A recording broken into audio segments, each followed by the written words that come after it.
is there anything else maybe that would be interesting for the Italian community to know how the process Mhm. uh, Sure. happened to you? Yeah. Yeah. So, it's always interesting to think about how this whole thing happened because it wasn't planned at all. It came from a longing, and Mhm. it was a personal longing, and it was also a longing for the collective, so I was really experiencing a level of divisiveness and suffering in the world, and I longed for a more healed and compassionate world.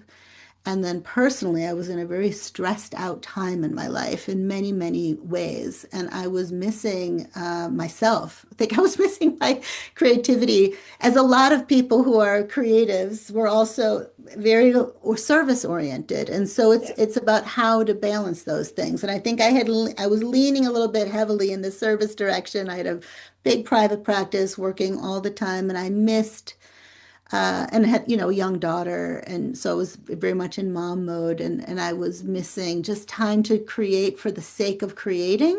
But I didn't have a lot of space in my house to do it. And so my daughter and my husband, my husband at the Mhm. time, took me to an art store. They're like, find something really simple that you can do. And so I'm like, okay, I'll get a pad of paper and a black marker. And I started doodling.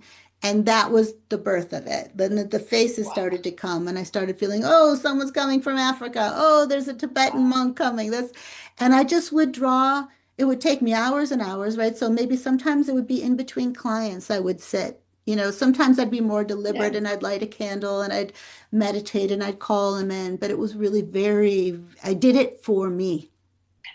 There was no idea that I Wow. was going to create something for someone else. And, later I kind of had some psychic readings, and I learned that, these are beings that I've known before, like maybe from thousands of years ago. And they Yeah. wanted to come through this time because they felt I could be a custodian for their wisdom. Like I could be a steward, which is kind of Yeah. how I see it. Like I still will read these stories. I'm like, oh my God, who wrote that? Like it doesn't feel like it's Yeah. me. It feels like Yeah. I've, Yeah.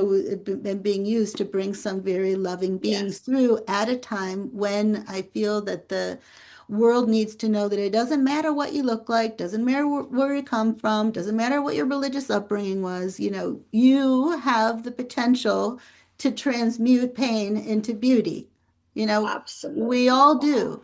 And Yeah. so, yeah, so they came through, and then over time, I thought, oh, I noticed people were really resonating with the faces. Like they would have healing experiences, which I thought, look, was helping me, but I didn't think it would help other people.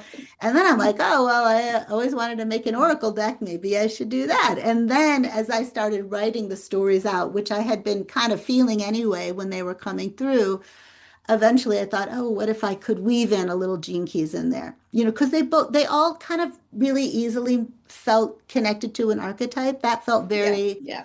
Yeah. natural already. Yeah. And then I wove in some Gene Keys words so that it could also be a tool for people working with the Gene Keys, since that's Yeah. been Yeah. something I've been studying for, I don't know, 18 years or something, 17, Yeah. 18 years.